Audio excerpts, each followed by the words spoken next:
What if I told you that the reason your copy isn't actually converting isn't because you need better writing, but because something deeper is off? You might have the most beautifully crafted words, but if your message isn't landing, no amount of fancy copy will fix that. That is exactly why I am so excited for today's guest, because when it comes to copy that actually works, there is only one person that I trust. Ashlyn Carter isn't just an incredible copywriter, she's the strategic mind behind so much of the messaging in my own business. I've known her for nearly a decade, and she is the only person I send people to when they need copy that drives real results, not just words that sound good on paper. Ashlyn is the founder of Ashlyn Writes, a conversion copywriting agency for creative entrepreneurs, and she knows the real reason most business owners struggle to turn browsers into buyers, and it's probably not what you think. In today's conversation, we're unpacking why your words might not be working, the biggest messaging mistakes that could be costing you sales, and the secret behind copy that doesn't just sound good but actually sells. Plus, we'll break down her framework for balancing clarity with storytelling so that you can finally communicate what you do in a way that clicks with the right people. If you've been struggling to explain what you do, why it matters, and why people should choose you, this episode is for you. And real quick, before we dive in, if you are ready to finally crack the code on copy that converts, Ashlyn is hosting a free webinar that you need to check out at jennakutcher.com/copywriting.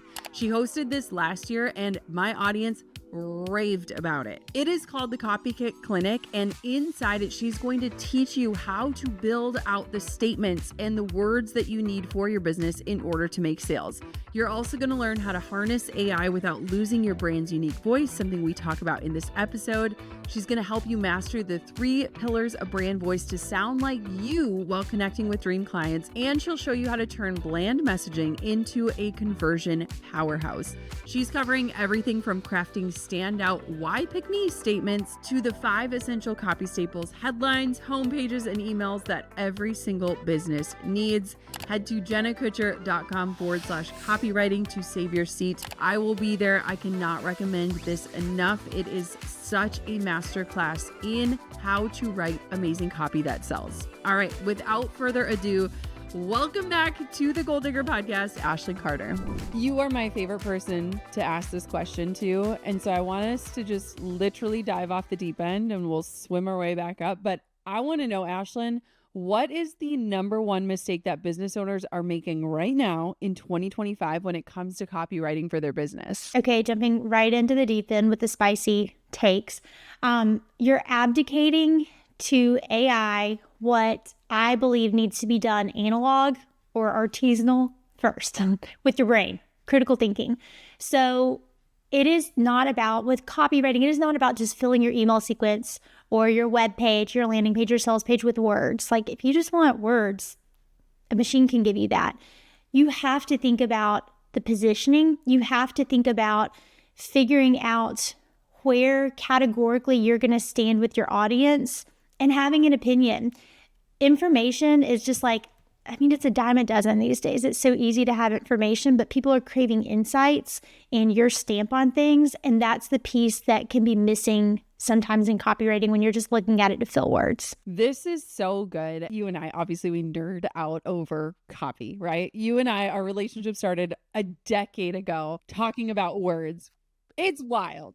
It's wild. And I think what's really interesting, especially in the times that we're finding ourselves in, is that people now have an awareness around copy and they know that they need it and they know that they need words, right? We need words in every area of our business, whatever that is. But I want to talk about positioning. You brought that word up. Let's break it down. What is positioning? How does it play a role? Because I think that people are familiar now with copy, but positioning is something that's different. It's nuanced and it is way critical, especially now more than ever. I love it. Yeah. Throwback Thursday to when we had to define what copy is. I think everybody knows what that means at this point. We know it's the words that make people make a decision or not. But underneath that, at its base layer, the copy, the marketing, the reels, the emails, the PR, all that does is just hold a mic up to the messaging and the positioning that was there first. It's just going to amplify what's there. If it hits, then it's going to amplify that. And if it doesn't hit, it's going to amplify that, unfortunately. So what is that thing? Positioning is, I used the word earlier, categorically. It's how people basically think about how they categorize you in a bucket in their head. You and your offer and what you do. Our little brains are smart and they're trying to keep us alive. And so when they come in contact with all the millions of marketing messages that hit their brain, they're trying to slot it somewhere to just make sense of the world. So when they hear about you and your service, your business, what you offer, their brain's trying to say, okay, pick up that brand, pick up Jenna Kutcher's brand, put it in this bucket in my head. And so that is what positioning does, is you're making it uber clear, hopefully.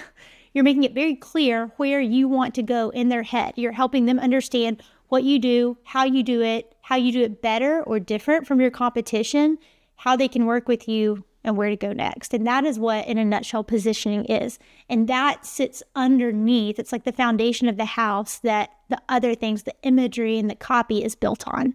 I love this. And I know there have been so many times in my past as an entrepreneur where I myself have struggled with, like, how do I describe what I do? And how do I make it make sense for other people? It makes sense in my head, which I think is what happens for a lot of us. I'm like, I know what this is, but if I cannot communicate that, things are getting lost in translation. And I would argue that every person listening to this needs to do a masterclass in positioning, because at the end of the day, if you just have words that tell, that's great.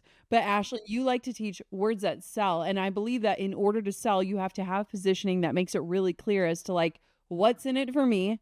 What's the end result of this? And, like, how do I get that end result, which is likely a purchase, right? Yes. And I love how you said it's hard for you. Honestly, it's hard for me sometimes. And this is the thing I do, because it's hard to see the thing that you are so close to. And that's why you have to get either other eyeballs on it, whether that's why we have a whole coaching program that we pull people through to help. You've got to pick at it. You need people to pick at it and poke holes in it. You need to put it in front of your customers. If what you came up with, you think is clear, only exists in your head, and you've never put it out there in the battlefield of ideas to really test, like, is this understood?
Oh my gosh, I couldn't agree more. And I love that you brought up too, this isn't a set it and forget it thing.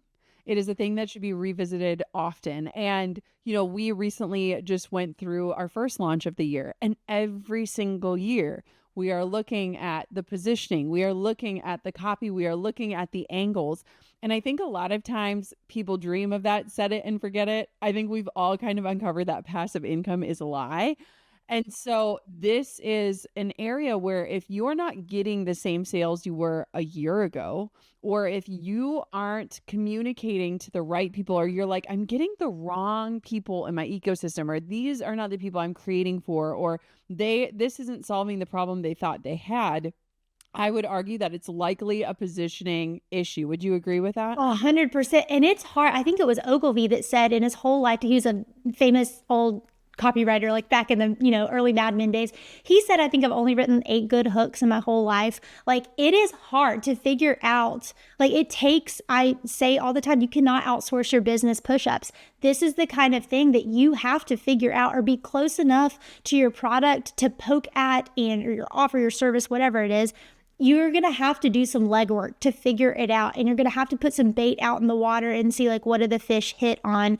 And it takes, I love too, you just said it takes launching something over and over and, like, having the grit and the wherewithal to put something out multiple times And I was saying that to some of our team earlier today. It takes a strong stomach these days to get out there and make the amount of noise to get eyeballs on your business that it just takes in 2025. And I think a lot of us feel self-promotional, but what you're doing is like talking at a normal voice in the room of the internet when you feel like you're yelling. So it takes a little bit, but if that is how you really test an idea, and you test a hook, and you test a positioning statement, you test copy even by just seeing what actually works. And that goes on out in the real world. I feel like one thing that is different even in this year is that if there is even an ounce of confusion, people are moving on. Like there is no time for confusion, where I feel like in the past you could maybe get away being a little bit wishy-washy or a little unclear.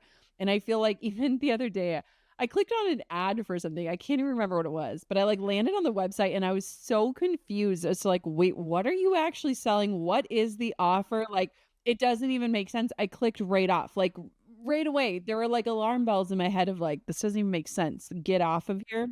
And so I feel like this is the year where clarity is going to be what sells. And if you are not clear in the message, the mission, and the promise, people are just going to click off. There's too many things pulling at their attention. The message, the mission, and the promise. That's so good, Jenna. Yes. One thing you said last year, and we're going to go back to it because I loved it, is that last year on this podcast, you said AI will eat mediocre copywriters for breakfast. And we broke that down.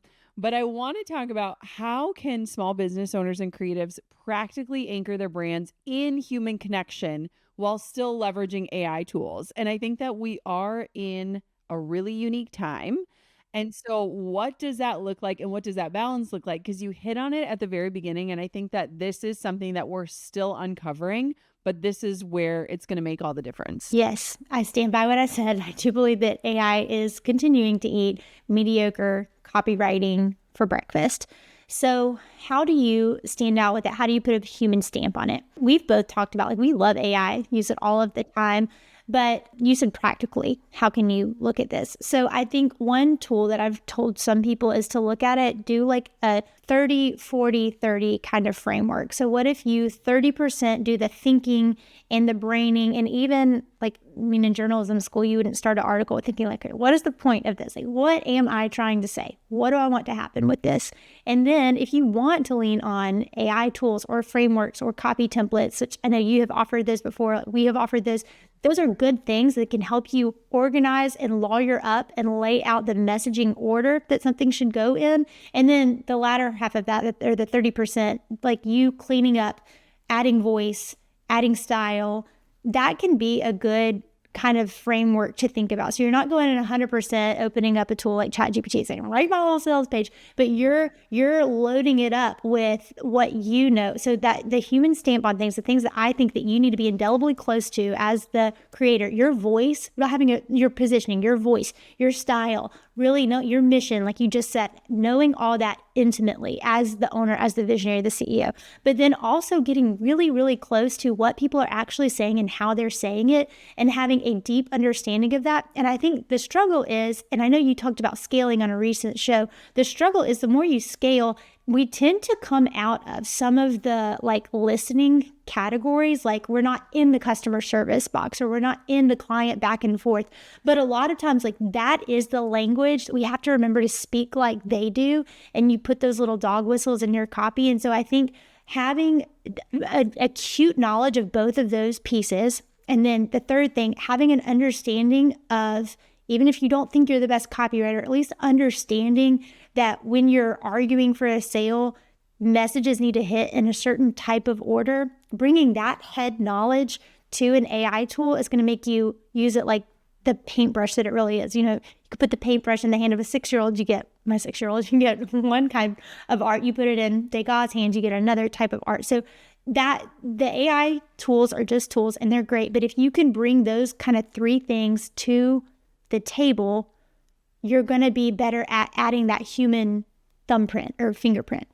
I am obsessed with this. And one thing that I think is so powerful, and one of the ways that we've been using AI, is we had to do all the initial groundwork, right? A brand voice guide. We have all of the mission statements and what we do and who we serve. We've done all of that work. And so when it has all of that foundational stuff as the input, and you are clearly able to express that, then you actually have a working assistant that can help you.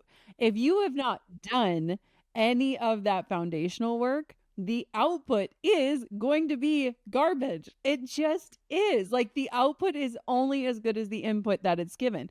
And so even when it comes to copy, I love the breakdown, because that's exactly how we think about it, is like, we want to create the first draft fully human. We want to go to the AI and ask for suggestions. We want to ask for clarity. We want to ask room, like, what are we missing here? And then we want to finish it off human. And that's how we've been using it, because I agree. I think that people are discerning even more now and like sussing out like, this sounds like everybody else, or like, where did this come from? And so if you have that initial touch point and that end touch point, it's really just going to make your work better at the end of the day. Don't you agree? Absolutely. Yeah, you nailed it. People's BS meter is high. And I feel like we're in a little bit of a trust recession. At this point, we've all been burned by something you bought and it wasn't it, like Amazon lied, whatever it was. We've had that moment. And so, yeah, people are a little bit more skeptical. And so you can earn that trust with that human stamp, with the storytelling aspect. I tell people, write the headline only you can write the email only you can write. And that's going to build that trust. And sometimes I think too, this comes into how long should my copy be? The longer form stuff earns you the opportunity to grow and build the trust. The short form, you need to be good at both. I think it's two things can be true at the same time sort of situation. You're going to need times and moments of short copy, but it's not that long copy doesn't work in a 2025 world. People will still read. They skim, and you have to write with, I call it eyeball monkey bars. You have to make things skimmable. You have to enable people to skip around as they read. But that is going to help you grow that trust that has been lost for so many people. If you're able to spend time with them and communicate empathy and share your story and those little copy moments that only you could write. Yes. And it's so funny to me when people try to make the argument that like long form doesn't work, because you're listening to this podcast right now. It's an example of it working. You just don't listen to boring long form content. You don't read boring long form sales pages.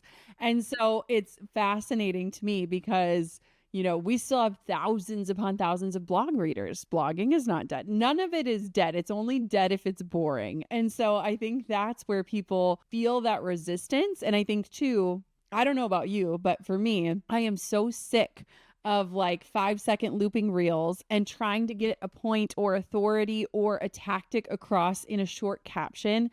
All of my short form content is to get people to a long form place where I can actually give the story and serve why it matters. And I think that when people are looking at short form content as the end game, it's easy to position the long form content as the enemy. It's not the enemy. That is where the actual results are coming from. And I would challenge anyone who says that they're getting massive results from short form content, because I just don't believe it. Girl, that'll preach. That's so true. I feel like we're not even at the top of, I'm making a bell curve with my hand right now. Like when it comes to AI and all just like the smattering of so much noise out there, like we're not even at the top of the bell curve yet. And I do think people's hunger and thirst for like true substance is just it's that we always want the thing that's more rare, right? Like that's how we are. And so we're going to want the true, the real, that's going to be more valuable. So go ahead and make that your edge now and get good at that, get comfortable. I think I said it at the beginning, how like information is a dime a dozen. If somebody wants to know how to like make sourdough or parenting hacks or whatever, like they can find those, they can ask ChatGPT. They want to know how you do it. They want to know what your opinion is on it. We tell people in their homepage, have a moment, we call it the tough love toast, where you're like welcoming them into your website, giving them that glass of champagne, welcome, come on in. Also, here's my opinion on what I do. I am an expert. I've been doing this for a long time, and here's my philosophy on it. Don't be afraid to share that. That is the human aspect and the story aspect that you can communicate clearly, that a word salad shot out by some AI tool is not just, it's not going to be strong with that if it exists at all. I agree. And I'm like, Okay, ChatGPT could tell me how to make sourdough. Do they actually know what it feels like to stick your hands in the dough? Do they know how to like there's so many human components of everything that I think we're craving.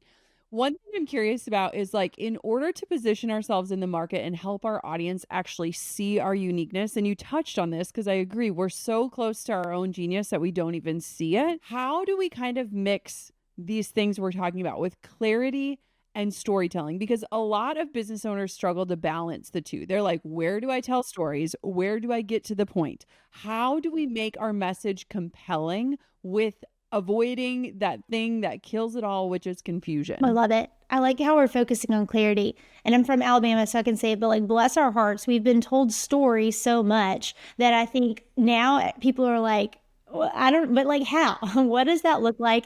And I think if you could have a word picture when somebody says the word story, you picture a book or a tome, a thick paragraph, like this gargantuan piece of writing that I think intimidates a lot of us who don't feel like natural writers. So when I say story, it can literally be an anecdote, an aside, a one-line sentence. Story is just like this human, I think it's a C.S. Lewis quote when he said, like, a friend is born when somebody says, "Oh, you, me too." Like, you're just having that little tiny moment. Story can be communicated in a picture. Like, you could take, I did that in an email campaign we shot out recently in my own business. Like, it's just that little moment. And then I always say SSP, story, segue, pitch. So all you're going to do is take that story moment. We do this in a lot of your emails. Segue, not like the little scooters, but a segue would be the moment where you say, it's kind of like building your email list. It's kind of like what that has to do with your blog right now or whatever you're trying to segue to, and then you pitch. And I like to, again, this is kind of talking about email copy, but this could go for landing pages too. You always want to make it worth the price of entry to read the email or read the sales page. Like, that pitch, include in there a learning, a mindset shift that your offer, this, I'll get like, this is a little 201 copywriting. You want to sell the sizzle, not the steak. So when you pitch, communicate the like aha moment, and your offer, your service, your product is just the Aladdin magic carpet to get there faster. But when you're communicating that pitch, you're giving them a moment of the light bulb. You want the light bulb to go off. And that is like, if you can use that SSP kind of framework, if story freaks you out, like, it's not some long narrative. Really, we're just trying to have a moment where you can look your person in the eye and say, like, "Hey, me too," or "I know somebody just like you, and this is what she looked like, this is what she went through," and move right along. Yes. And I mean, story could literally be like, my 6-year-old asked me where the color blue came from. And I realized it was exactly how I felt when somebody told me I needed an email list. Like, it can be so small. And what's interesting too is that I think oftentimes, and even sometimes I'm prone to do this, where I could write the whole thing and then realize, like, it's kind of like if you jump on Slack and you're like, "Hey, I need this quick template," and you forget the like, "Hello, good morning, how are you? Did you sleep well?" Right? And naturally my brain does that, where I have to go back in the email and add in the pleasantries and the niceties and the questions. But I love that. You're writing though with the purpose in mind, which, so you asked earlier about clarity, like, that's how you make it clear, because you start out, I write everything bottom up. I always start at the meat part. If it's meat and potatoes, like, I'm starting at the thing itself, and then because I can figure out the other stuff. Like, I can figure out how to get to the point. But I like that you said that, because I think, and maybe that is a helpful hint for people to hear that freak out about writing, like, write what you know first. And usually that's the bottom part of it, the offer, the ask, the thing itself, and then figure out what goes on top of it. But start with what you know. Yeah, I agree. If I'm like thinking of like, what is the story about email list building? It's like, okay, I have like 2 main stories. But like, if you, yes, start with what is the end result here? And then think through, like, well, when was the time that I was confused? Or when was the time that I sat and didn't take action? Oh, wow, that's suddenly so much easier. So I absolutely love that. Okay, so you have this framework that I love, and it's around the 4 buyer types. Let's walk through that, because this plays so well into what we're talking about right now. Okay, so we're both washed up corporate girlies. When I was in corporate land, at one point I went through some training. I think we were trying to figure out it was like some philanthropy, like pro bono training at my agency. And we learned like asking for money from people, there was like different brain styles of thinking. And so I had that like deposited in the back of my head. The years go by, I start my business, I'm writing copy, and I'm thinking like suddenly these are coming up again in my head. And I'm realizing as I'm drafting, especially long form copy, that there's pieces of the whole. Truly, I believe there's about 16 levers psychologically that are pulled in a big marketing or launch campaign. And I was like, oh my gosh, these are literally spliced up among these thinking styles. So now with everything I write, I'm always thinking of those. And again, this is why long form copy works. I'll go into the 4 styles, but you typically, I know I sure do, you sell like you like to be sold to, majority of us. If you like the facts and just the facts, thank you, ma'am, like that is kind of how you're going to sell yourself. If you're more of the picture painter and the visionary, you're attracted to that. So the 4 types are, and I named them back in 2017, and now I'm like, well, here we are. There's like, we have a quiz for it. People have taken it. So I'm like, I can't change the names now, but they are. The first is sassy and strategic. So this type of person, type A type, they want to know, where's the proof? What does this look like? The what is the big question for them. So when they're hitting a sales page, they're wanting to know, okay, like what days are the calls? How is this going to look in my life? Can I see the insight? Can I see behind the scenes of this? What does this service actually look like? I'm booking you to do our brand photos. Like what, can you show me what does a day look like?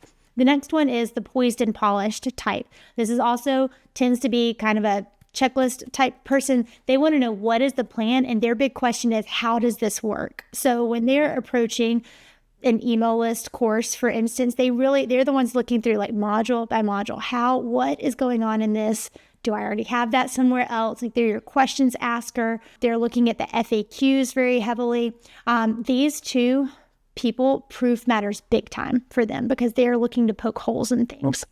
Next, you've got the winsome charmer. This person is focused on the who.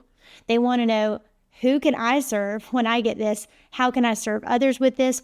Who does this affect in my circle when I purchase this? Like, what does it look like in my life? This one and the next one I'm going to talk about are a little bit more big picture thinkers. The next is the whimsical visionary, and this is the person that's really concerned with, why does this matter? Most entrepreneurs fall into this category. So when they purchase things, they're always thinking about, if you can show this person how it connects to their goals, they're in. Like they've got goals, they've got dreams, they are on a mission. Like you're either getting in the car and coming or not. So your point with these people is to really explain how this is classic, probably Joseph Campbell, like hero's journey. You're the guide, baby. Like I'm gonna help you get exactly where you need to go. So each of these types, that's why you've got, your case studies section or email and your FAQs, and you've got that guarantee because the person who is really concerned with how's this gonna work wants to make sure that there's an escape hatch if things go wrong. So these different buyer types need to be taken into consideration in your marketing campaigns and in your copy because, again, it comes back to you usually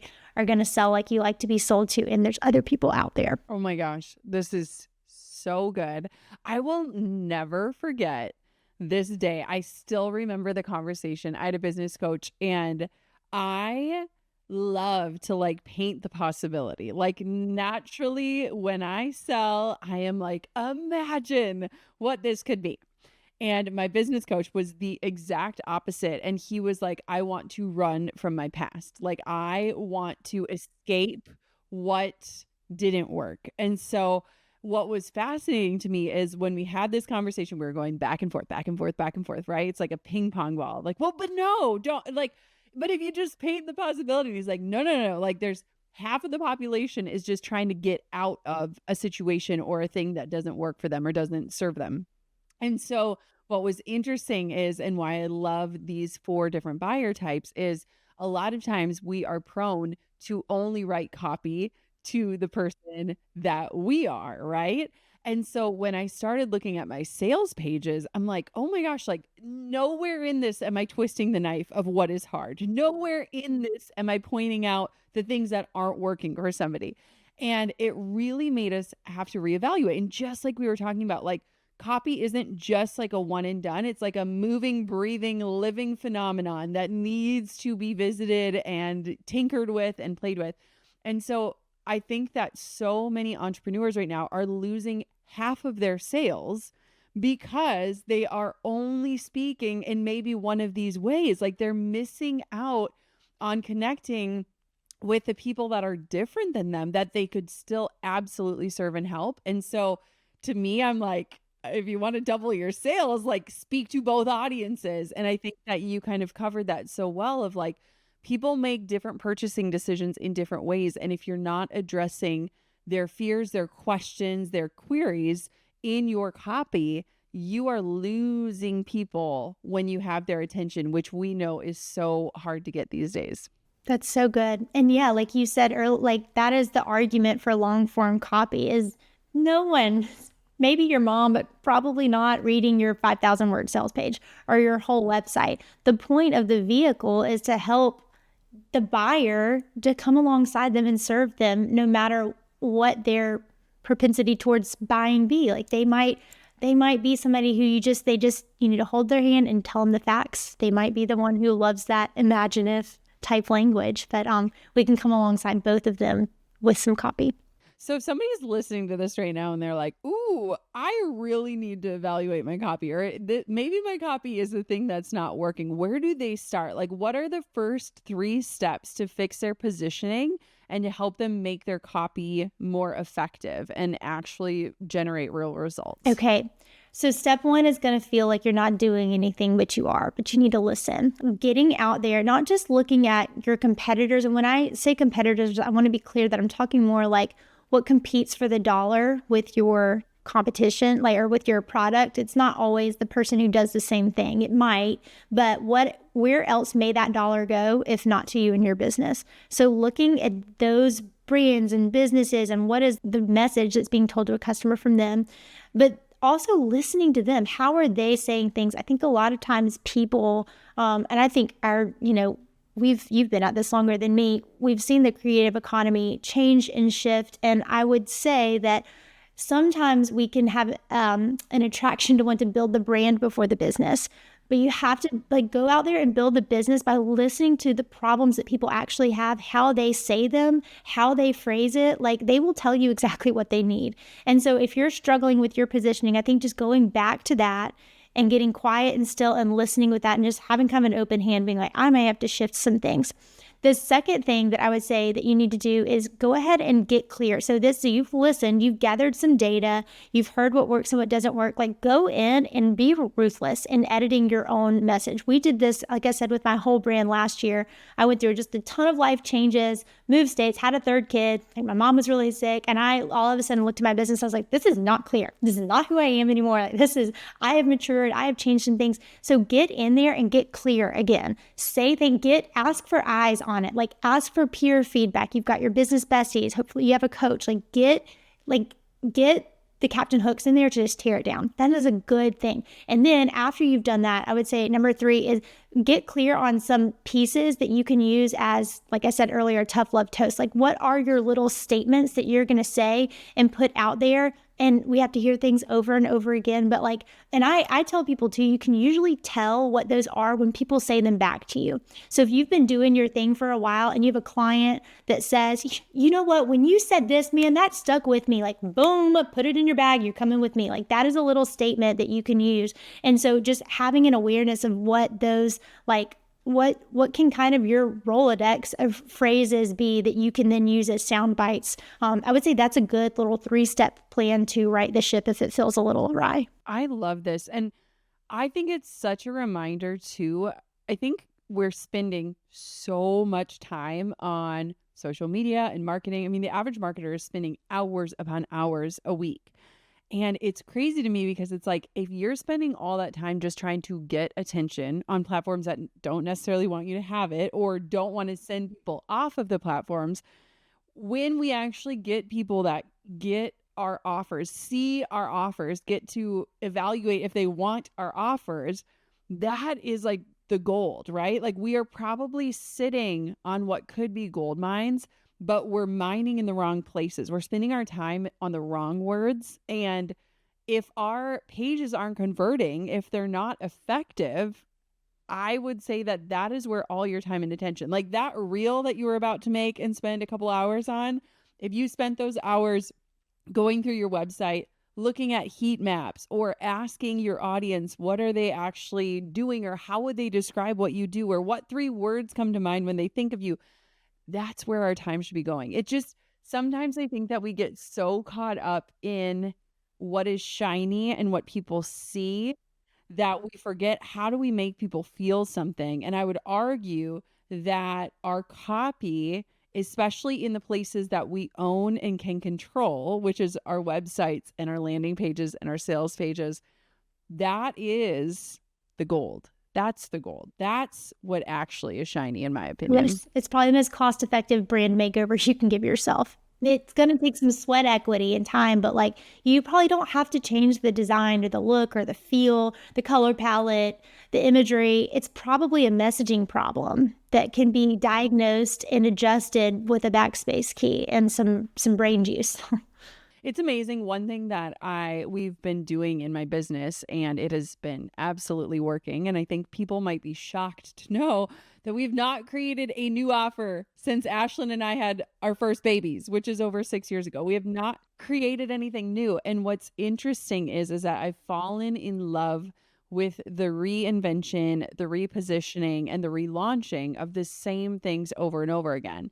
And what's beautiful about that is that we have the bandwidth to get very granular and nitty gritty, to split test the different headlines or the different colors or the different subheadings and actually see what results are coming out of it.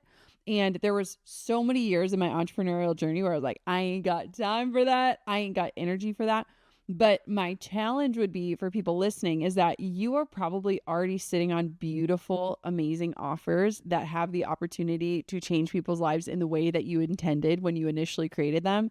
And if you are not spending time with those and making them a dear friend in your own life, you are missing so much opportunity to not be constantly reinventing the wheel, to not be constantly starting from scratch, and to leverage the things that are already existing and make them give you the impact that they were intended to make. Hit rewind on 30 seconds on that, everyone, and listen to that again, because that is, and you were asking me right before about like a recent trip I was on. The more I'm in business, the more I see like, yeah, we think we have to build something new and add to our offer ladder and all this kind of stuff. But like a lot of people that we look up to and have a lot of success, I think Alex Hormozi talks about like the constraints, like figure out what are the constraints on the thing you already have that is probably really good and really useful for people, and do like we've done with you, is you have enough data at this point to where, some people ask me, they're like,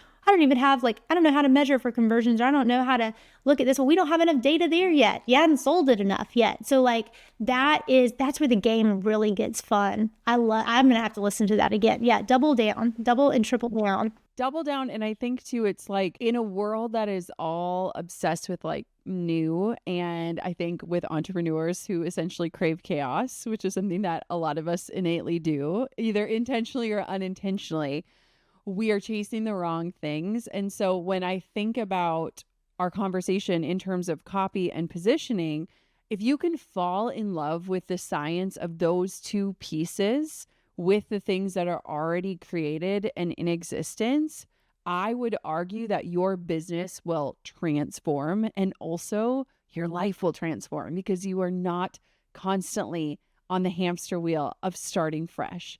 There are very few times that I would argue that people need to scrap everything and move forward.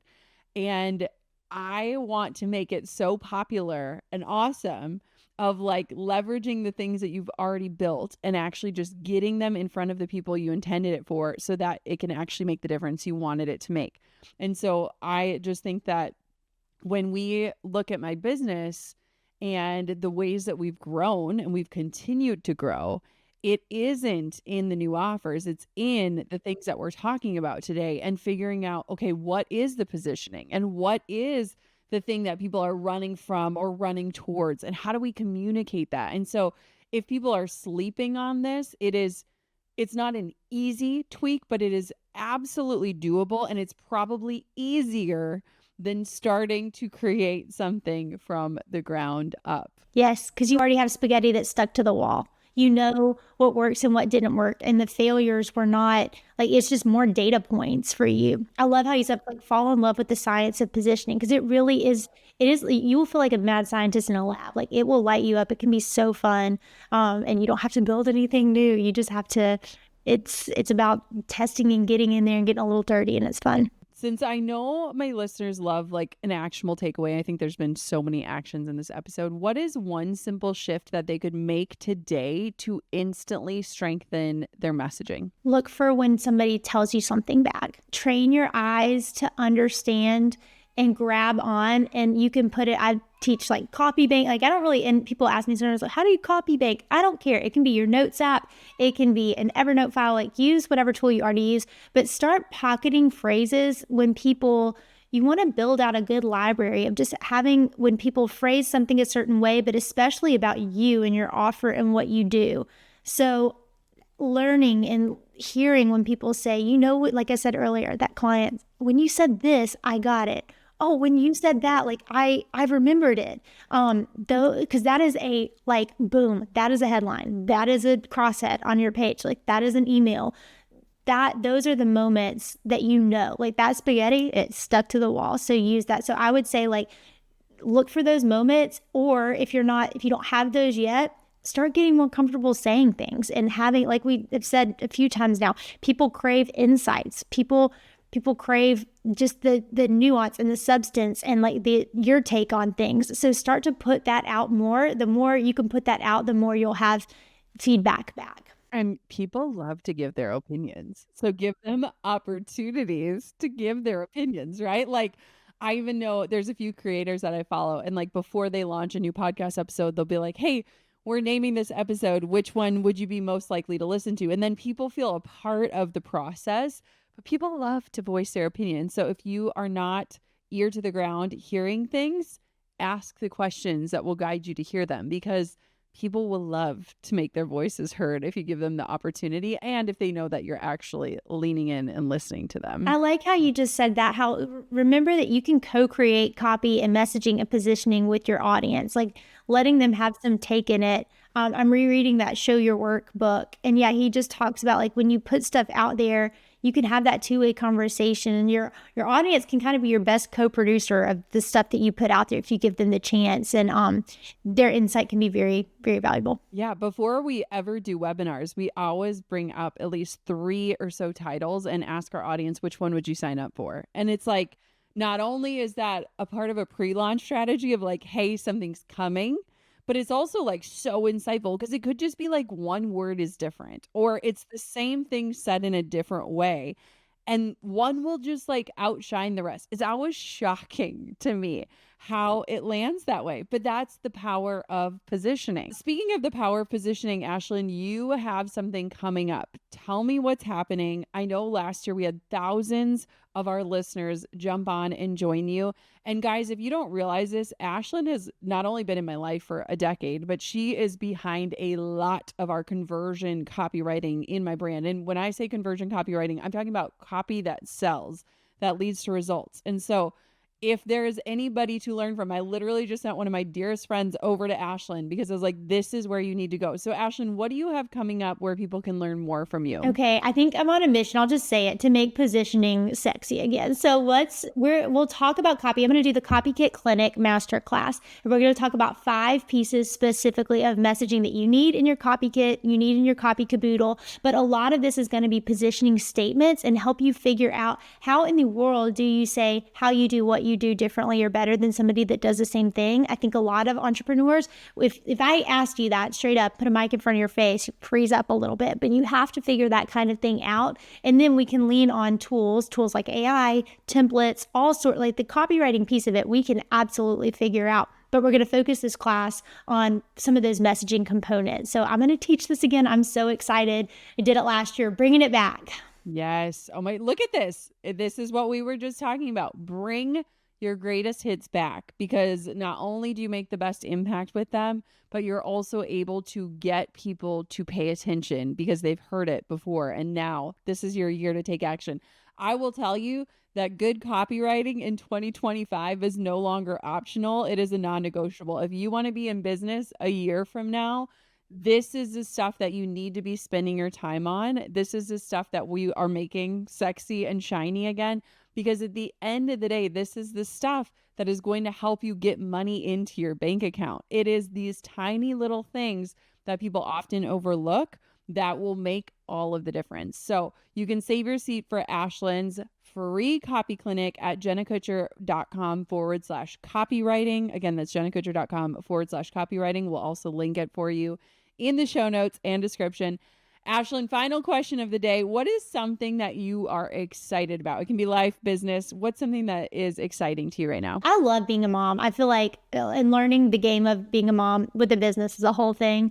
I have a sourdough starter that's sitting on my counter that I just opened yesterday. I'm entering, I'm going to call it my scrunchy era. So I'm like semi-crunchy and I'm dabbling. I'm on my journey, but I'm excited about that. It's we're probably going to do that with the kids this weekend, and I love, they're changing so fast and so soaking up. I have a 6, a 3-year-old, and a 1-year-old. So that's what, it just lights me up. All the sourdough questions. It is also, I'm warning you, right now, it is a slippery slope. The chickens are coming soon for you, Ashlyn, because they're coming to our house in a couple weeks. So here we go. Here we go, baby. Buckle up.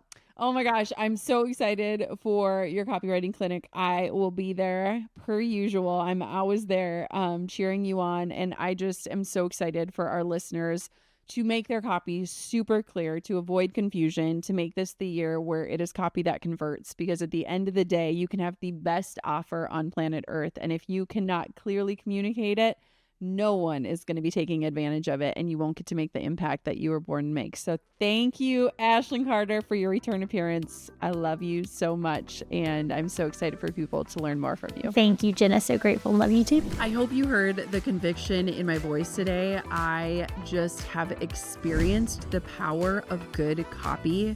And I am obsessed with Ashlyn because all these years ago, she really brought it into my life and has taught me how to know how to continue to refine and rework the words that we're using in order to continue to get the results that we want to get. As a quick reminder, save your seat right now. I can tell you that you will learn so much from Ashlyn. I have paid her so much money over the years to write incredible copy, and now you can learn from her for free. Head to jennakutcher.com/copywriting. That's jennakutcher.com/copywriting so that you can attend her copy kit clinic. This is a free masterclass in all the things we talked about today and so much more. I will be there cheering her on. I love learning from her. She always has hot takes on what is working right now, and that is exactly what I want to know. And I hope that you join me inside it. Again, last time, jennakutcher.com/copywriting. I'll see you in the Copy Kit Clinic. I hope you loved today's episode as much as I loved recording it. Thank you so much for hitting play on another episode of the Goal Digger Podcast. And of course, until next time, keep on digging your biggest goals.